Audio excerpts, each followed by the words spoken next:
Повеќе од век и половина македонските печалбари одеа за да се вратат. Во современи услови одат за да не се вратат. Многумина од нив свија гнездо во новите татковини, но копнеат породното огниште. Тоа не повикува затоа што останавме да живееме со македонско срце на туѓа земја. Но за растргнатото македонско национално ткиво може да бидеме и врзивен елемент, затоа ги одржуваме селеничките средби, за да покажеме дека како откорнатици од македонската земја можеме да придонесеме за одржување на македонскиот дух. Со овие поздравни зборови денес во Тетовско Одри започнаа 6-те полошко и селенички средби.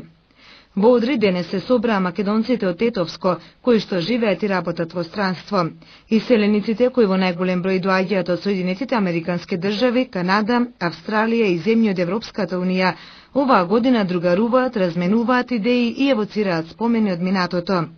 Манифестацијата започна попладнето со света архиерейска литургија во црквата Свети Никола во Одри, чиноначалствувана од неговото високо преосвештенство, митрополитот господин Кирил. Веднаш потоа следи и богата културно-уметничка програма во рамки на која настапуваат познати имиња од македонската музичка естрада: Ирена Спасовска, Анета Наковска, Маријан Коцев и други, Кут Извори, Кут Брвеница. Манифестацијата е збогатена и со избор на Мис Полок 2007, во кој учествуваат 10 девојки од Полошко.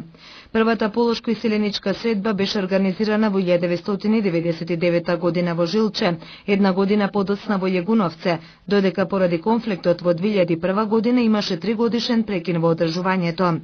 Традицијата да се среќаваат и селениците во родниот крај продолжи во 2004 со собирот во Теарце, следната година во Лешок, а минатата година во Гоѓи. Средбата на нашата диаспора ја организираат основоположниците на манифестацијата, Полошко и селеничкиот клуб од Детройт, Соединетите Американски држави, црковниот одбор од село Одри, жителите на Одри и радио и телевизија КИС од Тетово.